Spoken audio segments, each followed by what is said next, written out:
Hey everybody. So I'll just dive in. I wanted to make a video to elaborate a little bit more, answering and responding to Rich's comment here on my post the other day.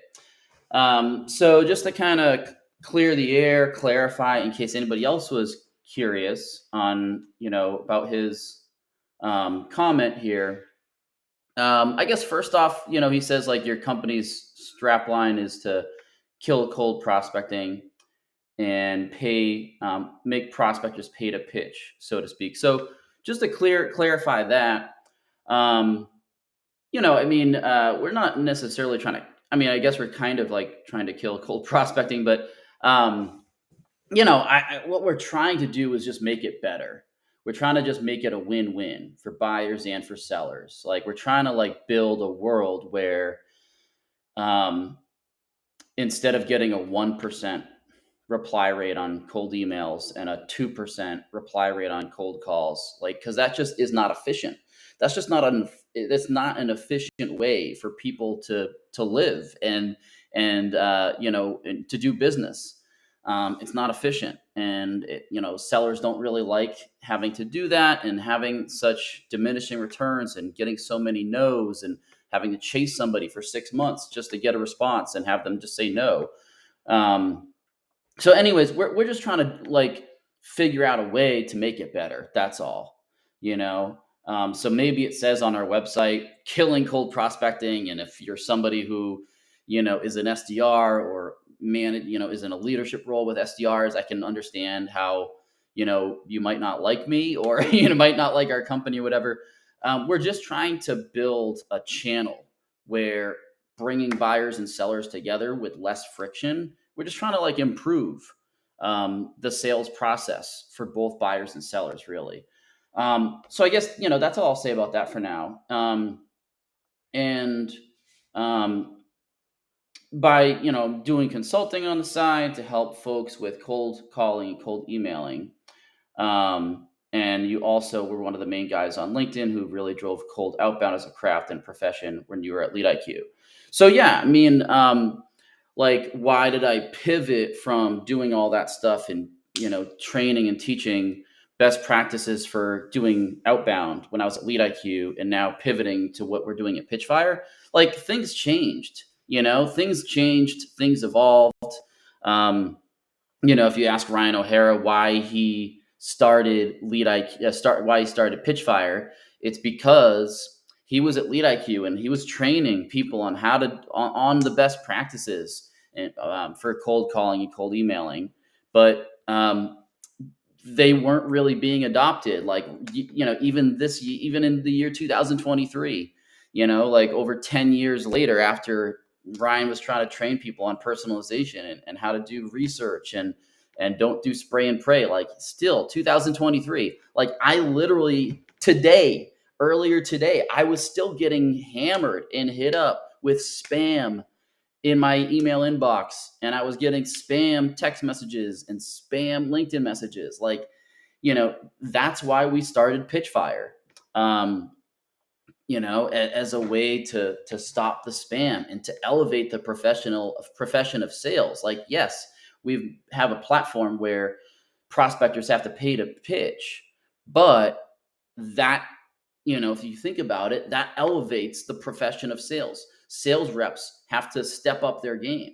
If they have to pay a $25 minimum to contact that buyer, we're forcing them to slow down, do their research, think critically about who they're reaching out to, research the company and that person at that company, and really think critically if they're the right person, if they're the right company, and if so, what should they say? What should the messaging be to actually get that person to respond and have that sales pitch that they're sending that prospect be a valuable have that time that they're spending be valuable and not a waste of their time. For them to look at that sales pitch and respond to it, it's going to take about a minute, maybe even 2 minutes. Is that going to be a waste of time or is that going to be valuable? So we're forcing that seller to step up their game. I won't go any further detail on that. Like, I don't want this video to be too long. Anyways, do you really believe cold prospecting is dead? What's your stance and view on things? I'll end the video with this part. I don't think it's dead necessarily. um, you know, I think, there's always probably going to be cold prospecting happening in the world. Like, and but it's just going to be different.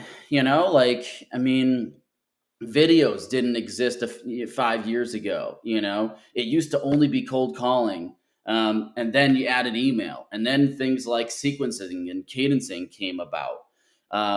Long time ago, even before cold calling, it was just knocking on doors, door to door sales. Like, it's always going to just change and evolve. Like, and I don't think cold calling, cold prospecting will ever completely be dead. But what we're trying to do, at Pitchfire, is just improve the experience for both buyers and sellers. Like, I think it's going to continue to change though, because spam filters just continue to get more robust to block spam. And we're continuing to see, people that you call a company. I just called a company, recently. Well, it was a few months ago now, and got like a gatekeeper, and they said to me point blank, "I will not transfer your call to any of our executives." Because this is a cold call. We do not accept. We have a no solicitation policy. I mean, lots of companies have a no solicitation policy. You cannot cold prospect them. They literally and we'll continue to see more and more of that over time. Um, it'll be harder to get your emails delivered to your prospects. It'll be harder to cold call people, because they don't have desk phones, and it's hard to get their cell phone. Oftentimes, even the best data providers out there, a lot of the cell phone numbers that they have are wrong. And even if you connect with that person probably might not like that you are cold calling them on their cell phone, you know?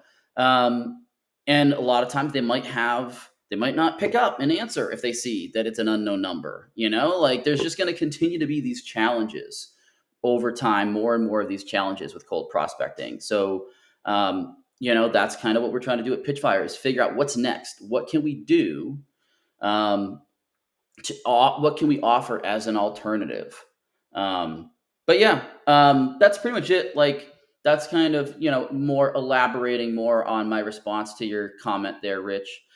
Just wanted to make a quick video to elaborate a little bit further, because you had some really good questions, and I want to kind of clear the air in case there was maybe other people that saw your comment, and maybe had some of the same questions that you had. So thanks for watching, everybody. Take care. See ya.